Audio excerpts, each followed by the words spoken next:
All right. So we are live You streaming. got the recording on. Terrific. Okay, Josh, you want to kick us off?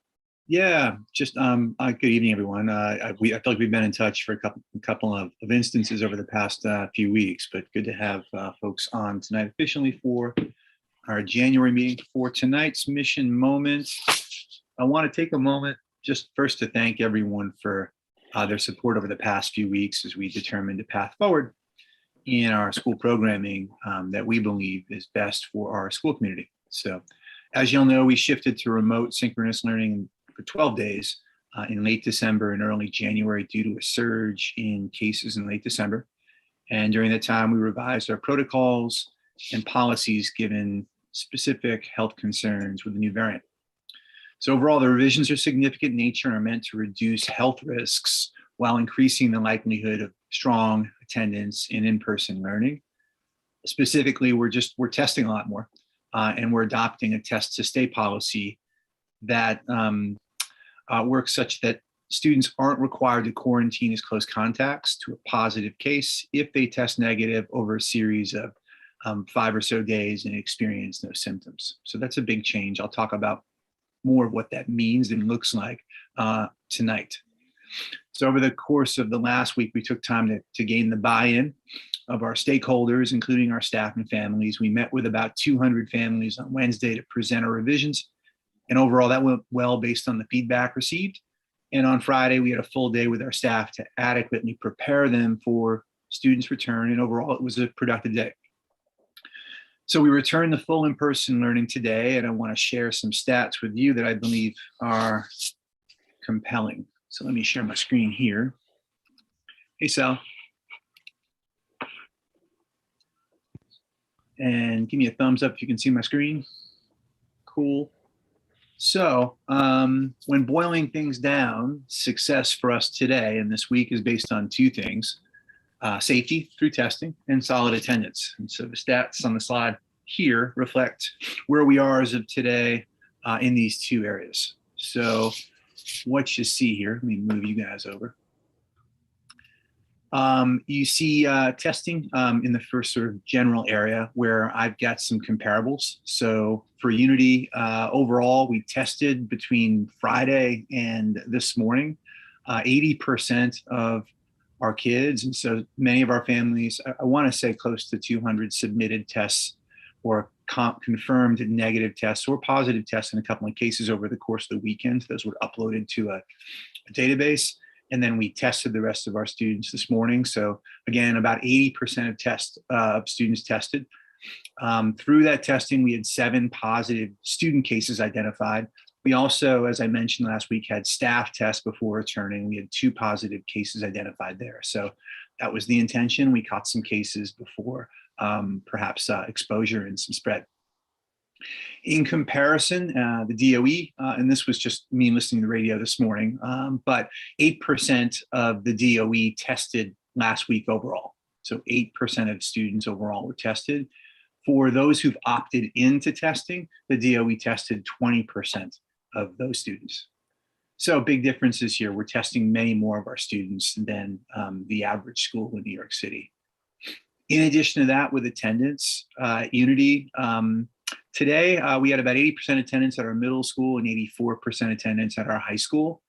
The DOE, and I'm comparing now our attendance today to where the DOE was on Friday. It's just the most recent data I had when this was prepared. On Friday, the DOE was at 75% overall. PS44, the school that we share space with downstairs in Bed-Stuy, had attendance of 66%. Brooklyn Tech, which is a selective competitive high school, 5,000 kids down the street from me here in Fort Greene. We've had 2 graduates of our middle school attend Brooklyn Tech over the years. They had attendance of 85%.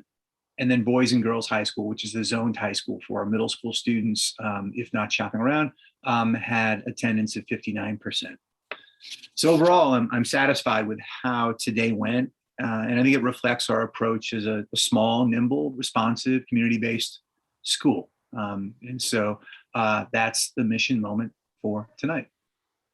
Love to open it up if people have questions about either today or questions about some of the data presented. My only question, Josh, is what are you planning on doing next week and the week after? Have you decided yet, or are you sort of playing it day by day? Well, I mean, so let me give you a good example. Great question. So I should also say that staff attendance today was, I think we had 2 teachers out across both sites. So we had a few have been out for various reasons, a couple of COVID cases here and there, but we had 2 teachers out only. So that feels good in terms of like kids being with their actual teachers over the course of the day and learning under their teacher's direction. Today was not like, we had one challenge toward the end of the day. So we had a student that submitted a negative test yesterday that then was at school today and didn't feel well in the afternoon, was tested in the afternoon, and there was a positive test result. And so we now had a case in which a student was in close contact with peers. And so our new policy, which is a sort of heavy in test to stay approach, has us then giving out test kits to all of the close contacts of the positive case. In this case, one section of students in one of our grades, about 20 or so students. So they're given a test kit. They're to test, I think, on day 2 and 5, or day 1 and 5, day 1 and 4, some kind of spread between days. And if they have experienced negative tests and no symptoms, they can return to school. If there's a positive test, obviously they quarantine for 10 days. We give them a little help on the side. We've got some support set up for them. And then any close contacts to those students experience also sort of like 2 testing period over 5 days. And again, if there are no symptoms, no positive tests, they return to school. So that's very different than what we were doing back in December, in which if there was a positive case in close contacts, there was an automatic quarantine and no test to stay aspect to our programming. Does that make sense? So when you think about the impact, this new change will result in fewer students being out of school when there's one positive case, assuming that those kids test negative and that they experience no symptoms. During the 5 days where they're testing once and then again, are they in school or are they out of school? They're in school, Okay. assuming they have no symptoms.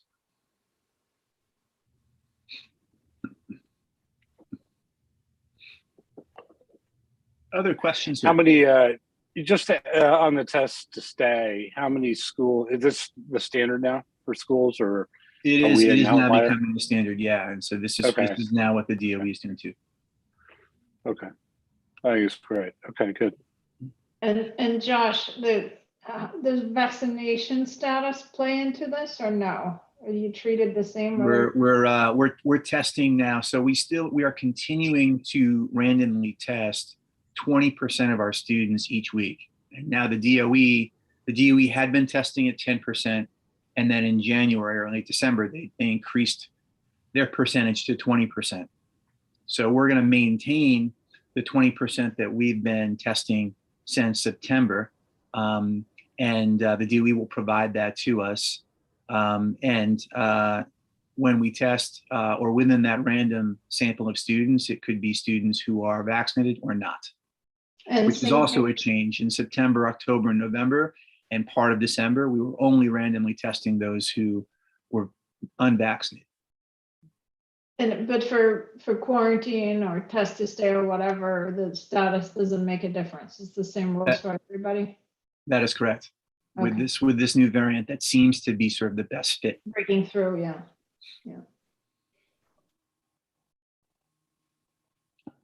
Anything else today? Who is providing the tests? So good question. For today, where we were fairly aggressive in wanting to sort of like get back to school and doing so safely and like winning over the confidence of our team, families, stakeholders, et cetera, we went with a private vendor. And so we had a private vendor come in this morning at both sites and test, I guess it was approximately 100 or so, 100 plus kids at both sites.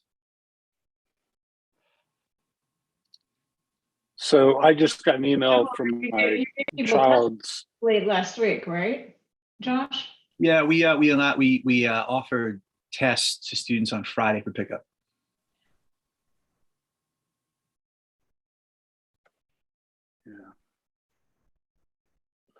I just got an email minutes ago from my child's school, and looks like the U.S. Postal Service is providing 4 tests per household. Yeah. And so, yeah, You might want to. That's right. so Yeah. we'll get a mailing out on Friday or perhaps before then to provide families with that information on just how to go about. I just tests. forwarded. Tomorrow, I think. Yeah, I just forwarded it to you. I just went on and ordered them. It was real easy, and they'll be here. Yeah, Sounds like it four may per take a household. couple of weeks for those to come though. Yeah, I think what it that's says. right, but I think you do want to tell people as soon as it starts, because I don't know. And they said they ordered 500 million, but I don't know to what extent it's going to come in batches. Mhm. I think you can sign up already, but I could be wrong on that. You can sign up already, and we're also sharing with our staff tomorrow. Okay, good. But I mean, things move fast. I think, so a week ago, maybe 2 weeks ago, we were, questioning, how to go about appropriately providing tests and then having families appropriately sort of administer those tests so they have clean results. We had the session with families last week where, again, about 200 or so families showed up. We then shared slides, but within that presentation, we had a quick 4-minute video of like, this is how you do this. And so just to have 200 or so tests submitted over the weekend in preparation for today, I think is impressive movement. And, Chris was up pretty late last night, sifting through the data and looking at confirmed uploads of photos, et cetera. So it's been no small feat. So one thing that I pushed my daughter's school on this. They are not requiring proof of a negative test.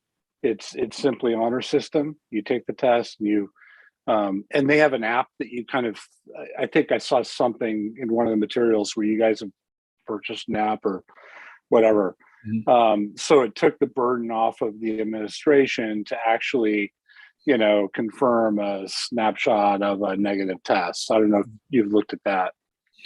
We right now our policy is we're adopting what the DOE is doing is to strongly encourage and provide tests, but we won't verify at this point in time. Okay. We are providing a place for families to upload it so that they can feel accountable to that. We won't stop a child coming in, but they will have an ability to share that information. A lot of kids came to school today with the tests like in their wallets or in their bags or back pockets because they wanted to show the negative. Mm-hmm. So I think that's a point of comfort for families. I think Jake just joined us. Hi, Jake.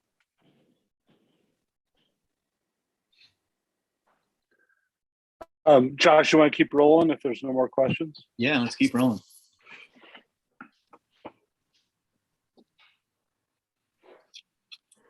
So next up would be head of school report, where I think I have a couple of headlines just to provide updates on. Let me open that up too. Give me 1 second.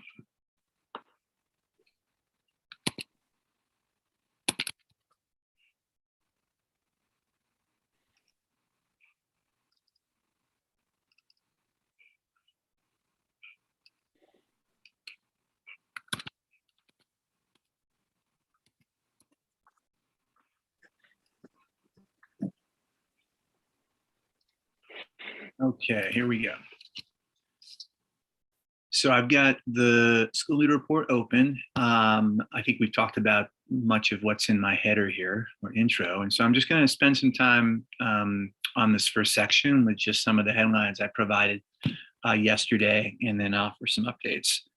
So like first on the enrollment front, it's interesting, we, and I think I may have mentioned this on Friday to the AFC team, but we haven't had this happen very often, but we did have an instance in which a parent was interested in removing their 2 kids from school in order to move to learning at home. And so obviously that's a big move for families, and we haven't experienced that, but I think this was mainly due to some of the concerns with being in person, et cetera. And so that was the report out on Friday. And then as of today, there was some back and forth about that perhaps not being a good idea. coming from that home. And so I think those students will probably be coming back to school. I say all that just because this is tricky for families to think about, like, what's the best way of providing safe schooling to kids, and it impacts kind of how we then prepare and support. So some movement there, and there's been a couple of other students that have shown interest in attending our schools. There may be an increase in this over the coming weeks, moving into February.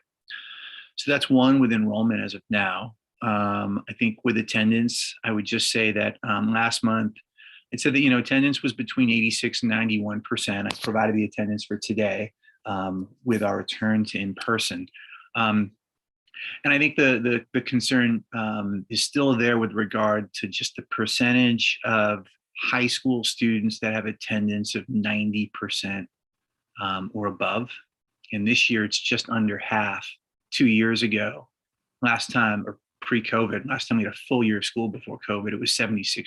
So there's a lot of work behind having kids be in school each and every day after not experiencing the same kind of thing over the past year and a half. So that's an upward battle that we continue to fight.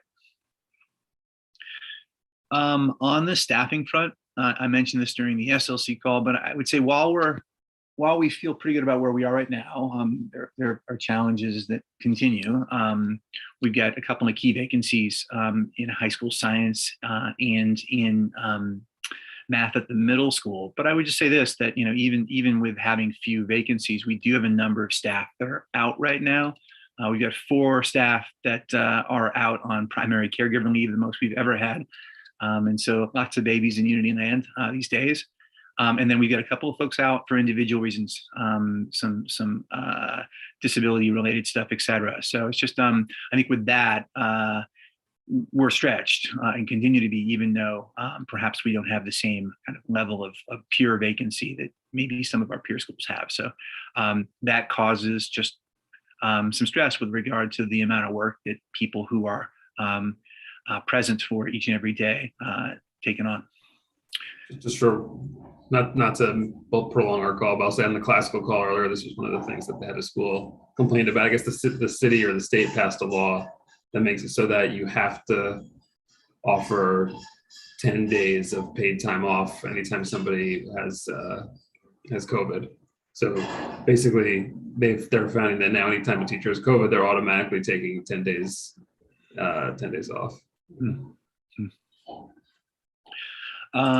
So I think academically, the other update I just would highlight for team is just it's a big testing month. And so it's kind of a funky time in that we're going from remote to in person and moving kind of in the testing schedules fairly swiftly. And so at both sites, there's testing going on, both with STAR and with IAs, and then mocks coming up in February. So that's just the time of year it is as we prepare for the spring with some of the end-line exams. On the other front, I just say that we are now collecting plans from staff for the coming year to get a sense of like what our retention and attrition will be. And so I'll say more about that in just a moment, but that's been on my mind recently as we think about just the hiring season. So those are the only updates I'd mention here. If there are other updates folks would like to dig into, we will talk about most of the other items either in the dashboard, the SLC debrief, or the AFC call today. So, or the AFC portion of the meeting. So most of these things will be covered. Okay, why don't you move to the dashboard then? There's no questions.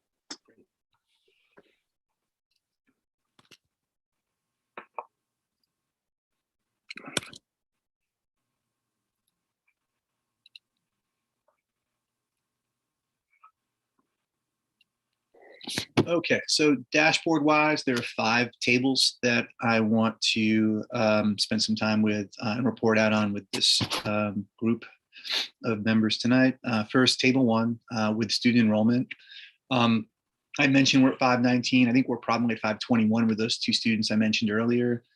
Looking down the utilization rate column, you'll see we're at 95% capacity in comparison to our target enrollment.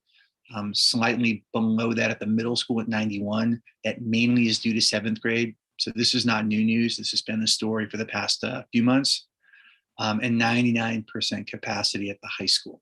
So that's where things stand. As I said in the school leader report, we're continuing to backfill and have had some action recently based on a meeting today. But our focus has been shifting to recruitment for 22-23 as well. So I'll have more to say further down. So that's first enrollment. Any questions or clarifications folks would want there?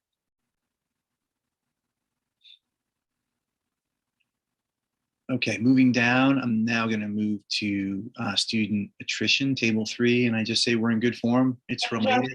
The only point I'd make on enrollment is that we should talk at some point, and maybe not this month, next month, about what we're doing for 22-23. Yeah.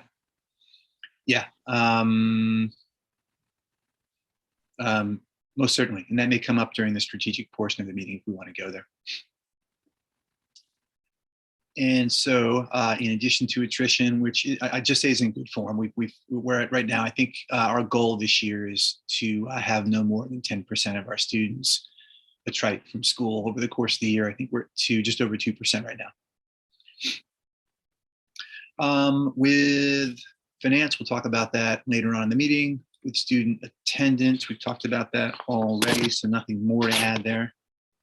And we move into student recruitment for 22-23. We haven't visited this table this year as of yet because we're now kind of like into the recruitment season for the coming year. So you'll see we're tracking numbers in terms of number of applications that have come in. In the 6th grade, we're at 31 right now. In the 9th grade, we're at 65. And so let's see, what would I say about that to give you some context? We have a school fair or info session going on tonight at the middle school for about 40 families. So Casey and Clue are now taking part in that. In the 9th grade, we've got a small cohort graduating, just under 60 kids. And so we may fully, assuming we have no additional capacity in the building for the coming year, which is what I would expect, we may fill our 9th grade based on the seats we have available almost exclusively from our 8th grade, which is a good thing. But that would be a change over what we've experienced over the past few years. I think that's it. Are there any questions about recruitment?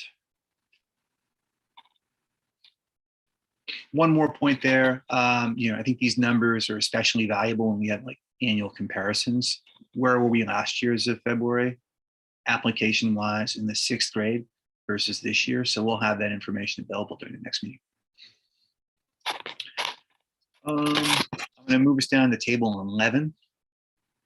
And so on the development front, over the past month, we raised just under $25,000.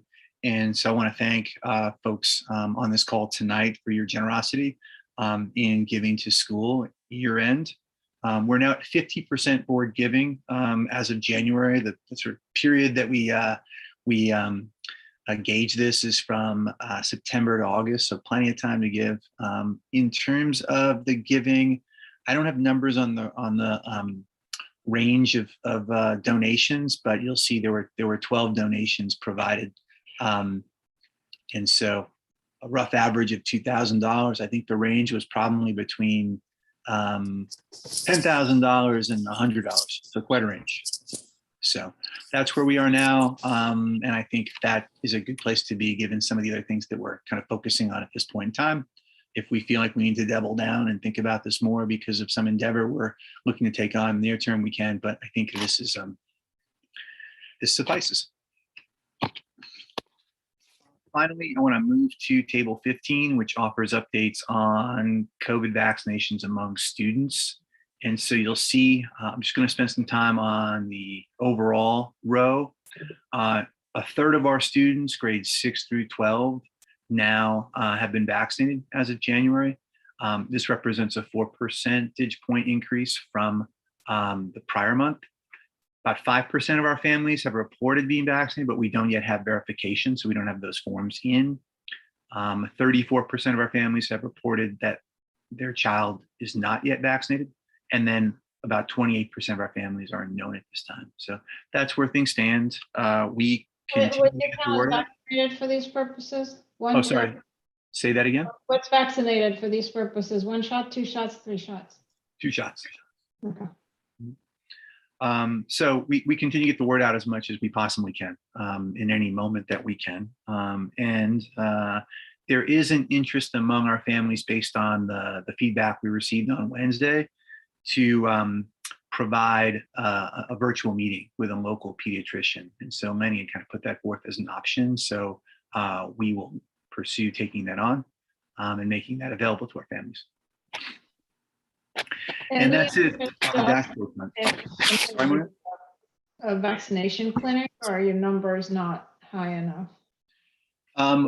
So the DOE has periodically scheduled in vaccinations on our school site at our middle school, and then we invite high school students to also take part in that. And so that's the most convenient offering we provide at this time. Okay, great. Mm-hmm. Great. So I think with that, are there any other questions with either the dashboards that we've spent some time with tonight or with others? Or tables, I should say. Great, so I think that's all tonight then. And I think Earl just joined us. Hi, Earl.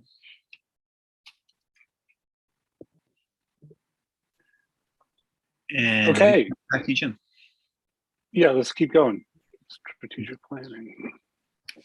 So with regard to strategic planning, I think, we've been kind of overwhelmed with near-term challenges and strategic planning in that area over the past, I would say, month. And so you've been a part of that, so you know that.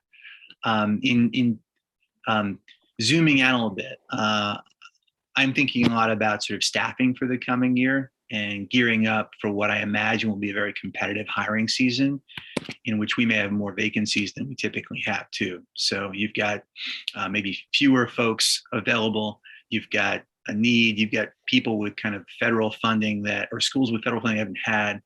You've got inflation going on. It's gonna be quite a season for attracting people to school. So the first mover for us right now is those check-in surveys, where right now I think about a quarter of our staff have reported back their intentions as of now.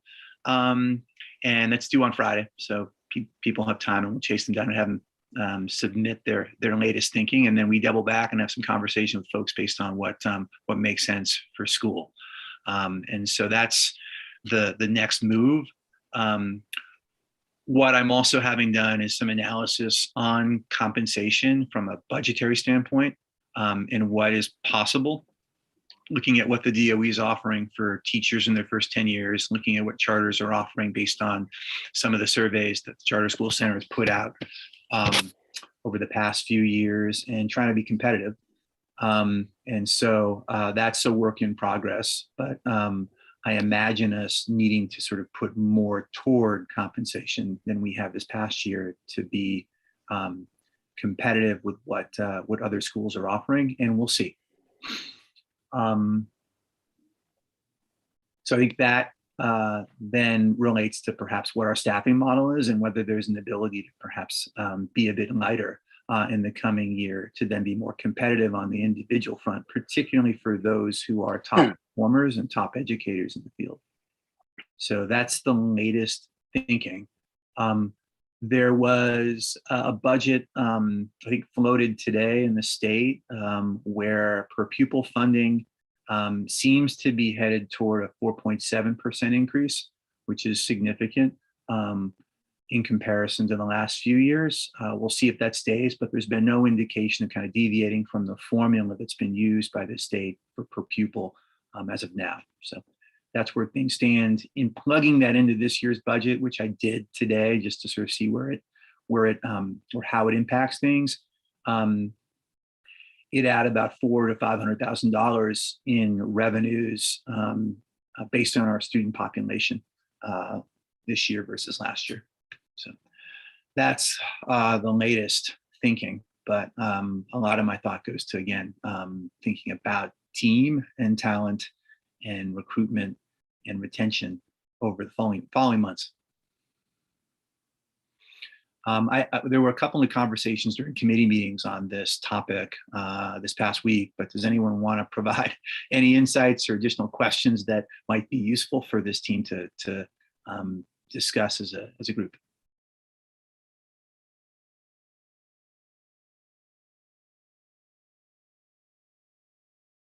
You're like, I need some help too.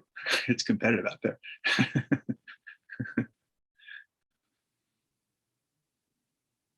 All right, so some open thinking and some FYs with regard to strategic planning right now. I think, again, we've been focused on getting things up and running today. And so that will continue to be a primary focus over the coming week and weeks, while also needing to spend time on the human capital end of things.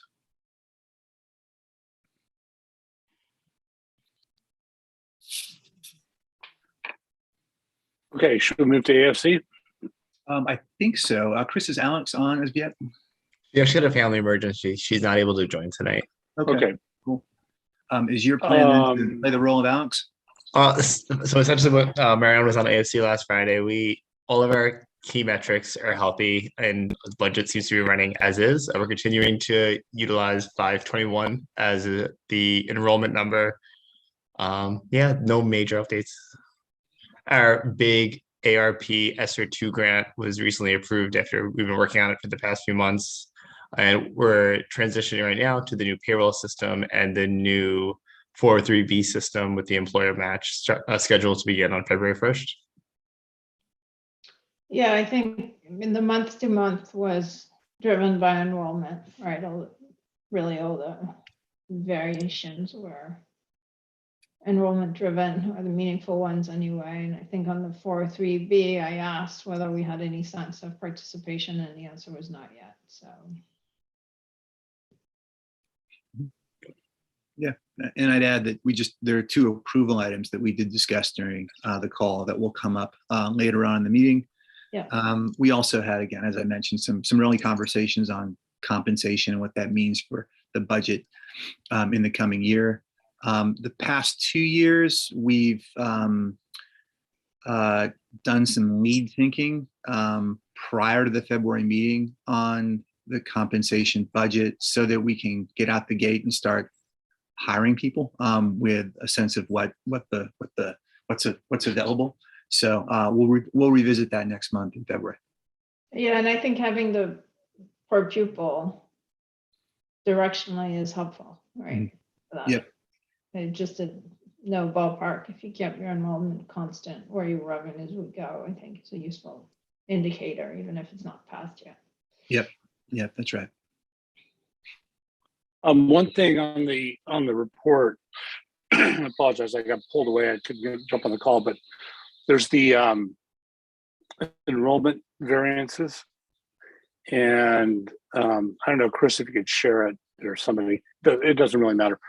The actual enrollment, in a renewal, we need to be about 85% of the total in charter. That's what the note says.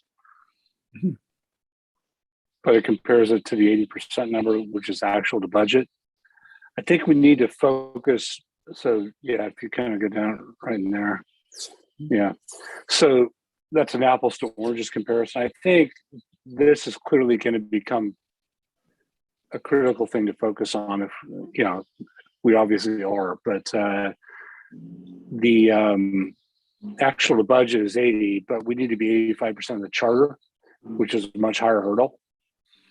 So if you could just optically, Chris or Josh, whoever it is, have this schedule adjusted to show actual to charter. And I think that's a number we need to focus in on as you go into the recruiting season. Yeah, so as you recall, we went back and forth with our authorizer about whether to move forward in applying to reduce our max enrollment. And I guess as of last spring, the recommendation was like, you shouldn't move forward, just kind of see where things end up recruitment wise in the fall, which we did. And then when up for renewal, make the change within the renewal application. So that's the latest guidance we received. There have been some changes with the leadership of our authorizer. So David Frank has taken a new position within the state education department, is somewhat involved, but I don't think fully. And so there's a vacancy there. And so the guidance may change with the new leader once hired. But that was what was last recommended to us by our liaison, Paulo. So yeah, I think I'm making a different point. This just says actual to budget, 80%, and the note says actual enrollment should be 85% of the charter. That's what the note says, which does not relate to the number, the 80% number. Okay. Got it. Yep. Yeah. So if So you can just clarification. present that, and then yeah, and then we can talk about it. Josh, yeah, I remember the call with Paulo, but I just hate to get. I do think we need to drive hard on this. I know what Paulo told us, but I'd hate for a new person to come in and say, "Hey, you're a little light versus your charter." Mhm. And sorry, I wasn't part of the initial process, but it doesn't look good. I think I agree with Jim. I think it'd be useful to know what the number is because, we might as well. Mhm. I also think generally speaking, we should have a sense of sort of how the renewal process is progressing and what the various milestones are that we should meet and when as a board we would expect to be involved in kind of reviewing submissions and getting ready for interview and all of that, because I've kind of, at least personally, I've kind of lost track of that. So. Yeah. It's funny. So this goes back to a December call with Paula. So I can provide a bit of an update here. It's a bit out of order. Maybe this is more of a strategic planning. We can do later. I think it just reminded me of that, but if it's more convenient to talk about, another time or even a different meeting, that's fine. Mm-hmm. Yeah, let's circle back during the executive session on some of that stuff. Yeah. So I think that's it for the Okay, great. Let's go to DFC. Let's go to DFC. I can kick things off and Sal, Jim, Jake, or let me know if you have other things you'd want to add. But I think just as a report out in general, we talked about next steps with the expansion, or potential expansion, just for the committee. We did have people in the building today surveying the building, and so that happened. They were in the building for quite some time, so there has been some movement on the developer's part in seeing things through. So that's one update. We talked a bit about portable classrooms. That has been just kind of like just taking a long time in comparison to what I thought would be the case, and so we're waiting for the developer to sign off on things, and then it's just go time. The installer is ready to go. So as soon as things are in from the developer and things have been signed off on, they'll be installed even as early as next week. And then we talked about development and where we are as of last month already. So that was, I think, the headlines from that call. Again, DFC, anything else you'd add? So nothing to bring to the full committee tonight from that meeting. Okay, let's go to ECBC. Same general, I'll just give you headlines. We devoted, that was a Tuesday night meeting. So we devoted our time to kind of going through the presentation to families on Wednesday. And so I want to thank that team for their feedback. Again, the presentation went well, but that was the gist of the call on Tuesday. So nothing to bring to the full board tonight from that meeting.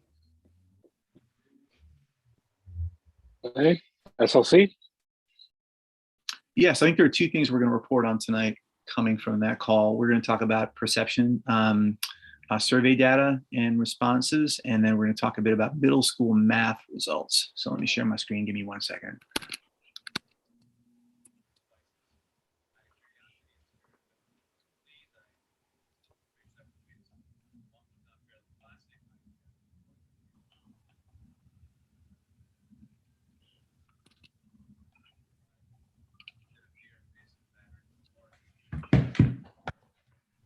Okay, so I assume you all can see my screen. And so what I'm going to do is I'm going to talk you through some recent survey feedback we received in the fall, our analysis of it, kind of our next steps from it, where we surveyed staff and teachers, students, and families. I'm going to spend most of my time focusing on staff and teachers at both sites. And so SLC, chime in whenever you feel like there's some additional kind of insight to add. Melissa, same to you. So last year, we adopted this survey package platform called Panorama. It's fairly well known. The DOE uses it too, but we did so to gather perceptions of our stakeholders about their experiences at Unity. And so by having this information, that's good. We're making better and more informed decisions with our stakeholders represented in those decisions. So we administered the survey for the first time last spring, just as a pilot, and we followed up this fall. Each year moving forward, we'll administer the survey twice a year, in October and then sometime in the spring, likely May. Again, there are three groups here: staff and teachers, students and families that we use this survey for. In terms of areas of focus with staff and teachers, the focus is climate, leadership, relationships between staff and leaders, and then teacher efficacy. On the student side of the survey, similar in that there's a focus on climate, student engagement, rigor, safety, a sense of belonging, and cultural awareness among faculty. And then with families, three general areas: climate, fit of school, given interests and needs, and safety. The response rates for the three surveys are as follows here in the slide. So we had 70% responses from our staff at the middle school, staff and teachers. The high school was 98%. So some differences there in terms of like the efficacy of administration and follow-up. So I think there's some best practices to share there. With students, it was 64% at the middle school, 54% at the high school. So again, maybe some differences in administration, which if kind of acted on could result in high response rates, which is a good thing. And then families was quite low, 16%. So I think our main kind of finding there is we've got to figure out a way to smartly increase the response rate among families. I'll talk about that momentarily. So first I want to talk about middle school results. I'll shed light on strengths, weaknesses, and then the goals of our spring administration, and then some of the actions we're taking to see those goals through. So with staff and teachers, relative strength called out included perceptions of school leadership effectiveness and perception of faculty and staff relationships with leaders. We've got a new leader who's been at the school site for some time, for 5 years, who's well appreciated by team, has trust and rapport built with team. And then we've got our co-principal of culture and ops, Casey's been at that position for some time. So there's some familiarity and some history there. On the relative weaknesses side, staff and teachers pointed to perceptions of overall social and learning climate of the school. And so this being seen as an area of relative weakness. And so for us, so what does that mean? I think it's really about kids being engaged in school, and there being some reporting of that perhaps not happening, kids perhaps not enjoying school in the way that we would like, et cetera. And so in terms of goals, within the surveys, there are favorability ratings, which is like how many staff or teachers were overwhelmingly strongly positive in response to a question. And that's the favorability percentage. And so the team at the middle school has decided they want to double that measure, double the number of or the percentage of staff that report favorability or strong liking or perception to in this area of social and learning climate. The specific areas include just like, are kids enthused? Are kids interacting with each other in positive ways? And from a working environment perspective, how positive is that? So there are specific questions that gear to these areas that we will then assess our progress with. In terms of actions in the near term right now, and I just say we're going back to like kids being enthused, interactions being positive, et cetera. In the fall, we had 2 deans transition. One in late August, just before we went on, that person had received another offer at a DOE school and was looking for that kind of next move in. And the other left for another charter school for some nuanced differences. And so that just meant we're short. So we weren't able to kind of devote the kind of time that we'd like to the planning for events, initiatives, et cetera, that bring about the kind of joy and enthusiasm that kids should experience. And so I think there was just a dearth there. So some of the work we're planning to do in January, now moving into February, includes just some campaigns of fun, some campaigns that kind of bring kids together and teach explicitly kids how to sort of interact with each other and be supportive of one another. We do have core values at the school, and we do look to explicitly sort of teach those and reward kids when they demonstrate them. So using that with fidelity is something that the middle school team has put together as an action step. And then norming on how to respond to issues of disrespect between students and classes. So there may be a class in which a student says something negative to a student, and the teacher may not kind of address it in the way we would want. What we would want is for a teacher to say, time out, let's talk about why that's problematic, and then teach into it. And that may not be as consistent across classrooms as you should be. So some actions there on leadership's part in making it consistent. So those are some of the findings coming from staff and teachers in middle school. Are there any clarifying questions with regard to what I've presented, or are there any insights or feedback you provide on the actions we're planning to take in response? I guess maybe it's not designed to do this, but there's nothing here on academic performance. You know, how are we doing? Yeah. In terms of academic performance, it's all, maybe that's not the job of this survey. Yeah, But so I think it's shocking there's nothing there. Well, I think it shows up, if I were to identify where it shows up here, it shows up under, I mean, the theory of action here is if kids feel supported, appropriately pushed and challenged and honored in their kind of abilities as learners, like that's a good thing. That inspires kids to then sort of like learn as much as they can. And then you're right, that shows up in perhaps some other data sources that we have.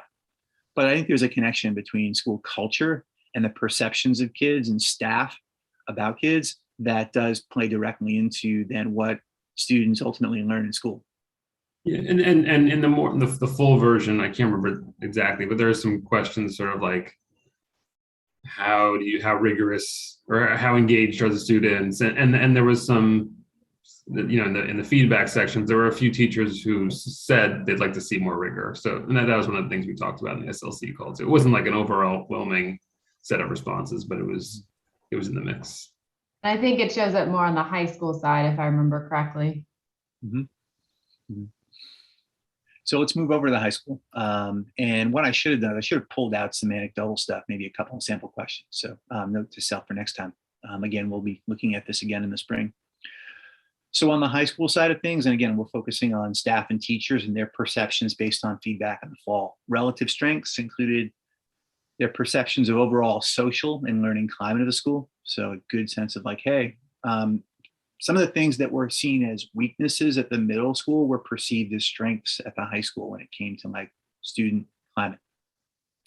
And then faculty perceptions of their own professional strengths and areas of growth. So folks thinking pretty highly of their colleagues in this particular set of responses. From a relative weakness standpoint, perceptions of school leadership effectiveness was seen as an area of growth, and then perceptions of faculty and staff relationships with school leaders.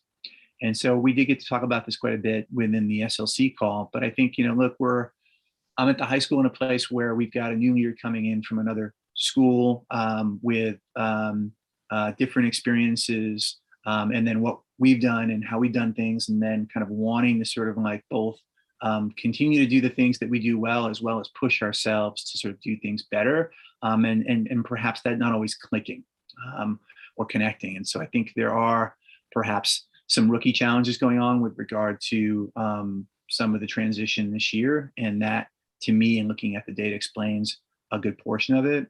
Our co-principal of culture and ops is now on leave this semester due to having her first child. And so there's some challenges here that we're working through. And so I think that shows in some of the fall data, and it continues. While also there have been some steps that we've taken that I think have improved matters and addressed sort of some of the specific concerns coming from this. And I'll talk about those.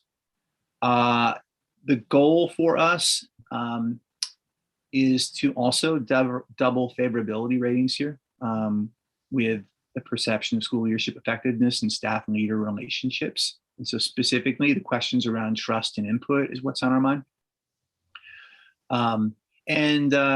Immediate actions include the following. So Melissa and I have taken a more active role in developing CPs, our co-principals at the high school, and preparing and facilitating high school leadership team meetings and high school instructional leadership team meetings. And I think that has been helpful.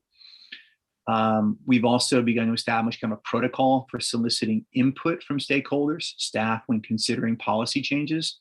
I'll admit that recently we've had to make some fairly sudden changes to things. And so I think this is still an area of kind of focus for us, but it's something we're acting on and looking to do.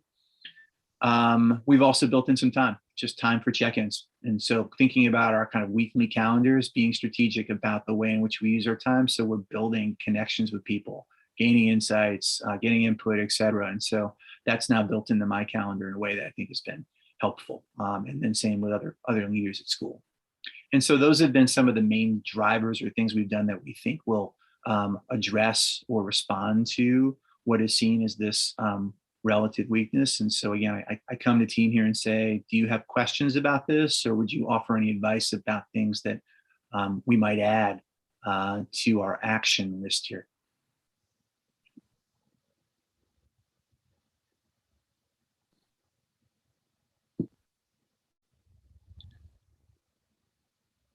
I'm going to move us forward then.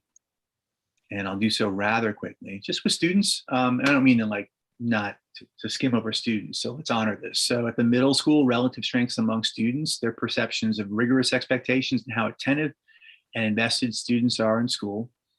The weaknesses they identified in general was there was a decrease in overall positive perceptions from last spring. So we were remote last spring, did a whole lot to bring joy to school, et cetera, had high ratings here overall. And so we saw a fairly significant drop at the middle school in this area. And I think it was just in comparison to high school, where you've got the inverse findings, I think there was just less time and resources put to creating a joyful kind of connected climate in the same way the high school did. So I think there's the silver lining there is there are things we can borrow and adapt to the middle school from the high school that I think addresses some of what students have said here. At the high school, relative strengths coming from students is an increase in overall positive perceptions. I'm sorry, there was an overall increase in the positive perceptions of students across all of the areas: climate, engagement, rigorous expectations, teacher-student relationships, the valuing of school, et cetera. So across the board, significant increases in the percentages. The relative weakness here was the perception of student engagement. So I think, that's probably common across a lot of high schools, particularly in this year, but something that we continue to sort of like look to get better at and figure out ways in doing so. Finally, among families, I think generally a relative strength here is the perceptions of the overall social and learning climate of the school. That was a sort of relative strength in comparison to some of the other areas that families provide feedback on. The relative weakness here was that the response rate was inadequate in my mind. So we've got to up that, and that there was a modest decrease in families' perceptions versus our spring administration. So the goal for us is to double the response rate here. And we plan on doing that by coupling the survey administration with some other school event. Could be conferences, could be some end of year event where I'm like, hey, complete this, and then you're sort of done with this annoying task that we're asking you to do. But we found success in doing that with, for example, roundtables in past years. So that's the rundown of what we gathered and analyzed and what we're doing about feedback from the fall. Would SLC add anything to this? Cool. So the other update that we'd like to bring the full board tonight relates to middle school math results. Melissa, do you want me to share the school lead report? Yeah. Sure, let me do that. And so Okay. So we're going to dig in. Yeah, this is just a summary of what we presented to SLC last week. And we'll try to make this not too long. I want to highlight that we are looking just at middle school math today. The increase of Omicron has did impact our testing at the middle school site, especially. In fact, tests were scheduled just as students started kind of triggering quarantines in a big way and staff started getting sick. So many tests were begun in person and then weren't able to be finished, or there were complexities with remote testing. What we were able to administer pretty faithfully was our middle school math assessments. So these were our second round. The first ones were small in size, and we gave them in December, math and ELA. And like I said, ELA didn't finish. And you've seen these 3 bullet points before. We talk about the 3 purposes for these interim assessments, these larger assessments that happen quarterly or trimestrally at the middle school level. And they allow us to assess students on what they've learned so far directly and what they've been taught and all put together. They do offer a predictor for end of year exam performance. The exams are made with those end-line assessments in mind, questions generally taken from those or from other test preparation materials that provide those standards, and they provide a direction in reteaching and redo for students in either small group settings or whole class. We're going to look at the preliminary math results in the table below. It's not a perfect 100% assessment, but it's pretty close. So let me just orient folks across the top, and then I'll give team a moment to look at this. So we're looking at IA results, and this is the percent proficient using the 2019 New York State scales. So we used the exams and the cut scores for those exams in 2019, which were the last time that exams were administered to large numbers of students in New York State. And we use those to predict the exam cutoff, the percent proficient here. So if you look at 6th grade math across the top, that first square Josh has the cursor near is the percent of students who were proficient in October for all students. And then that next column is IA2 in late December, the percentage of all students who were scored proficient or higher. Our target for that year in 6th grade is 30 percentage points. And then we also have cut this. So this is new for SLC members for students with disabilities. So an IA1, 15% of students with disabilities were proficient in 6th grade. And IA2, 67% of students with disabilities were proficient. And our target this year is 15. So I'll let folks do a quick read across the other 2 rows, and then I'm happy to take questions on this. It looks like the student with disability data, there's a lot of dispersion. Is that sort of small n numbers, or like what do you think is going on there? I think at the middle school, I kind of dug into this 0 from 6% and inquired about that this week. And there's some more information to kind of gather here. But we've got, I think there are about 10 students compiling of this value. In speaking with the department chair here, her sense is from a relative standpoint. I mean, kids have varying needs, and those needs can range quite a bit. And her sense was that the needs in the 7th grade were were relatively greater than perhaps what she's seeing in the 6th grade. So that would explain some of this. What's really, I think, valuable though about where we are this year is that, so we'll be assessing on STAR in a week and a half. And what that then allows us to do is get a sense of growth, which is really what we care about. And so these proficiency values are kind of like a cut score. Who's like at grade level and who's not. And we'll get there over time. That's what we aspire to. What we do care about and what we want to be unwavering in is ensuring that there's positive growth among all students. So for those 10 students, they may not be proficient in 7th grade math as of yet, but we expect that they should have made positive growth from the fall to now, and then that should continue through the spring. So we'll have that data in 2 weeks. And remind me the difference in the STAR and the IA. Right, yeah. So the STAR is a reading and math assessment. So it assesses reading and math skills, and it is entirely computer-based. It is only multiple choice. It is adaptive. So if a student is doing really well, it'll give the student harder questions. If a student is doing, if a student is struggling, it'll take the rigor of the questions down. And it aims to get that reading and math level and some information about standards as well. And it's given to children across the country and normed across that. The interim assessments are based on New York State standards and exams given in New York State, with the exception of high school APs. So we do norm that's a more national series of standards. The IAs are internally created using those N lines and used predominantly to both forecast, but mostly to assess how students have done. So the majority of content on the IA is what students have learned so far, and we chunk it out across 4. Does that answer your question, Jake?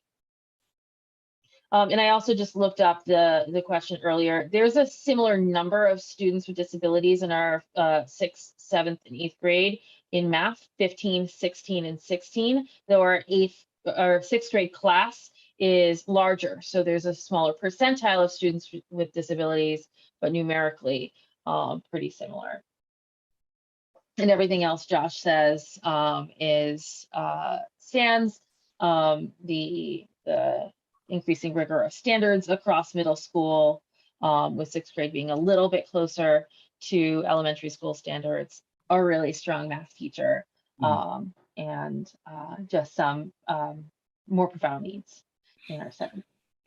So in kind of like assessing where we are now, knowing that we're going to have mock results next month, which is really what will be, that's a mock exam, a full exam. It represents everything kids will see in the spring. And so that will be a good indicator of where kids are more strongly than where we are now. But this again is kind of covering what we've taught and then what kids have learned over the course of the year. So it's all valuable in different ways. With To give the you some more exception, oh, sorry, go ahead. with the exception being, you're probably going to say this too, in 8th grade math here, which is the area where we see students not yet hitting benchmarks. We do have a tracked math class where about 1/3 of our students take high school level Regents course, Algebra 1 course in 8th grade year. That's really important because if a student doesn't enter that trajectory in middle school, they can't take, say, AP Calculus and complete their math requirements.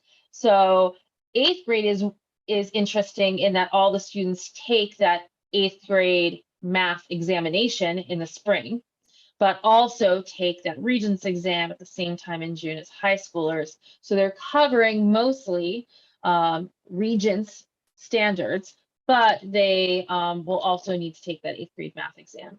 So the progression of the units is not necessarily completely in line with that 8th grade math. So here in 8th grade, algebra students have not yet taken the geometry standards because they're focusing on some algebra standards. So we did not see the bump we thought we'd see when we added algebra because students did take a series of those questions diagnostically, which means my explanation for IAs for Jake, where these are mostly things kids have learned, for that small subset of students, that's not as true. So before moving on, maybe 3 additional points here. So with the 6th grade right now, we like what we see. There's some really strong teaching and learning going on in those classes, a really strong team. We'd like to expand that out and show the world what's going on and borrow the best practices there. This might be a bit higher than what we see in the end, but we do feel really positive about what kids are experiencing in 6th grade math. In the 7th grade, good upward movement. This would be a great year if we're able to sort of continue to sort of stay at this level where 40% of our students demonstrate proficiency or above. And we've got to focus on our students with unique talents and needs. And so that's where we would drill down. In the 7th grade, in speaking with the math chair today, for algebra students, so Jeanette and Madonna and Jake, you saw these values last week. And I think without the Algebra 1 students, the proficiency rate was 26%. We thought we'd see a bigger bump.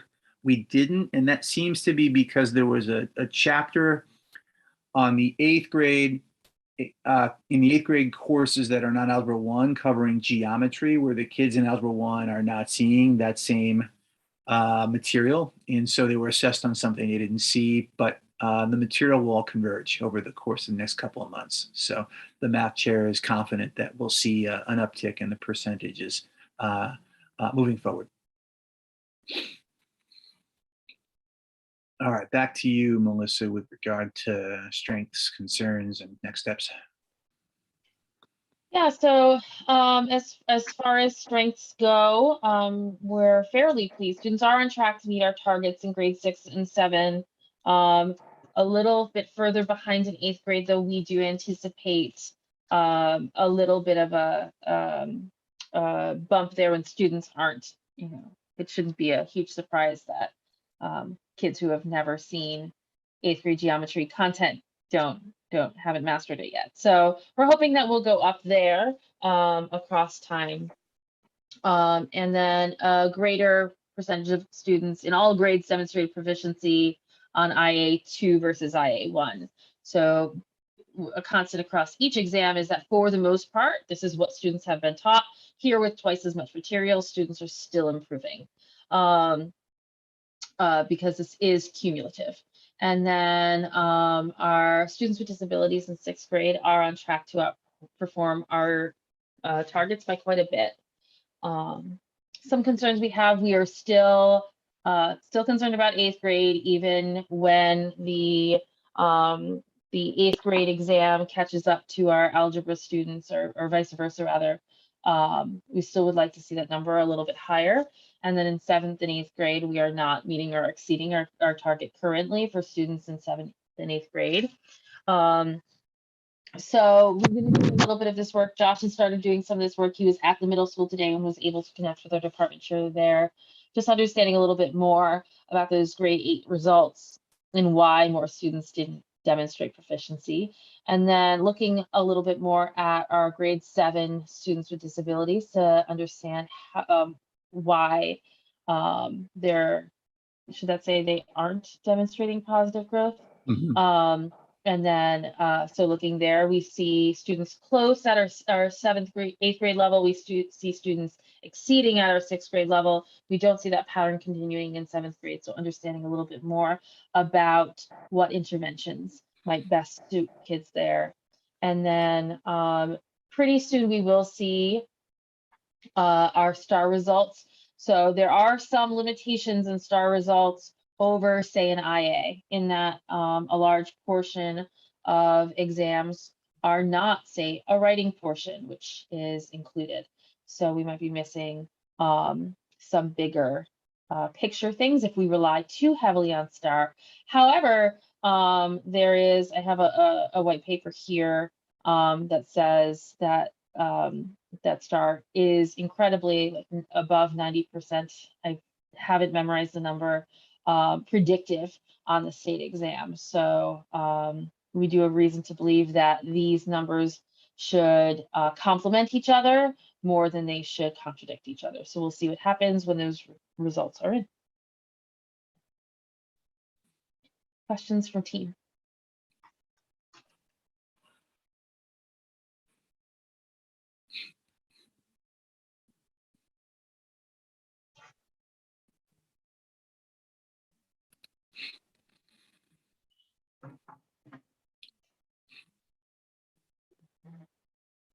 So upcoming, these are our middle school math results. So a deep dive into one tiny zone.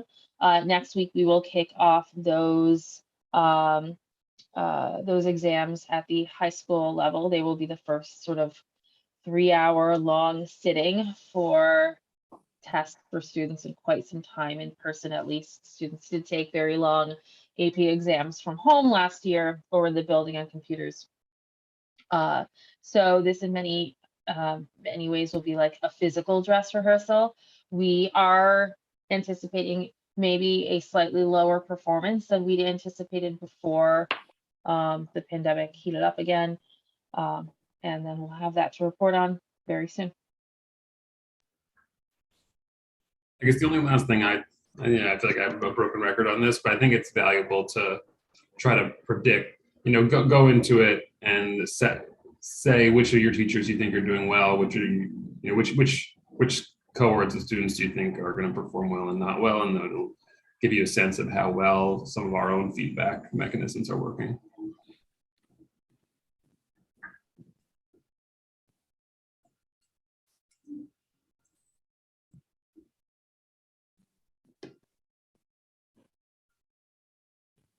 Definitely. At the high school, at least, we've generally had a predictive analysis sort of ritual ahead of exams for teachers. This year, it's gotten a little eaten up in, plans to return and modified schedules. But that is a strong practice we'd like to return to.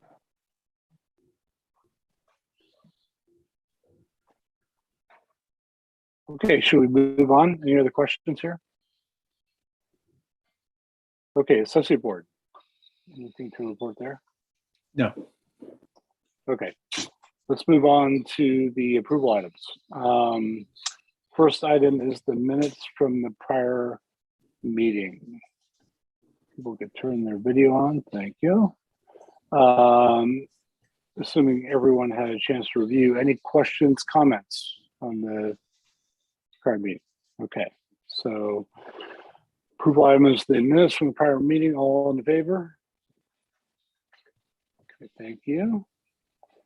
The next, Chris, the COVID-19 testing agreement. Actually, good news. We don't have to approve it. The total cost for the COVID testing today was 19,300. So it's just under the 20K board approval. There be more costs that could push us over the 20K? Not for this vendor. And the good news is I guess because it's more funding from the government, I found multiple vendors that will do COVID testing at our school for students, staff, and families for free. But we have to work with our families to get them to sign up because they'll be billing insurance, like families insurance, as opposed to Unity paying for them. So there are multiple vendors that want to get in here, working with them closely to hopefully get started next week. But now we have to work with our families to work through the registration process because they'll be billing families insurance or Medicare instead of the school paying for it. But good news is that there'll be more testing available for our families, students, staff, all around. Is there a plan for people who are uninsured? If they're uninsured, they'll bill Medicare. Okay. Medicaid, presumably? Medicaid, I'm sorry, yes. Oh, that's good news. Okay. Yeah. Okay, so we'll move on to the next custodial agreement, Chris. Yep. Earlier this school year, we were looking through nighttime cleaning service for our high school, especially with everything going on. We wanted to provide additional cleaning services at night for our private high school space. We worked through a few vendors. One service cleaning quoted us $8,000 a month, but we found a better vendor that other schools recommended called Ascent Cleaning. It's depending on how many days school is in session, it's between $4,000 to $5,500 a month, but the average is about $5,283 a month. So asking for $53,000 for the year for nighttime cleaning for the whole school year for 10 months. So it'll be from September through June. For our high school site. How many vendors did you go out to, Chris? At least 3. I got to bring up my notes, but I know we were at one service, another vendor didn't get back to us. I do want to continue to reach out.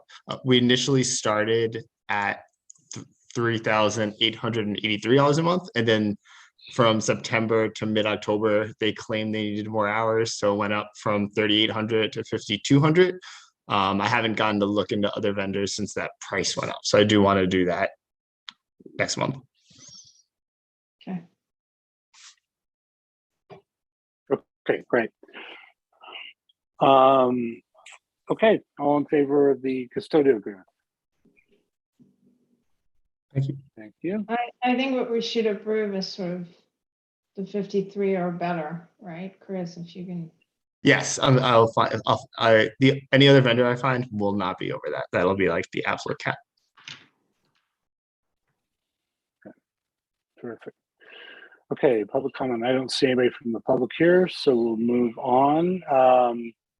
Okay, Josh, you want to do a preview of the next meeting or? Yeah, so I'm sure more updates with regard to how some of our new protocols are put into play and being implemented. I imagine having a whole host of testing data to then share out, and then some thinking about staffing, hiring, compensation, and approach to that would also be on the agenda. So a fairly heavy meeting.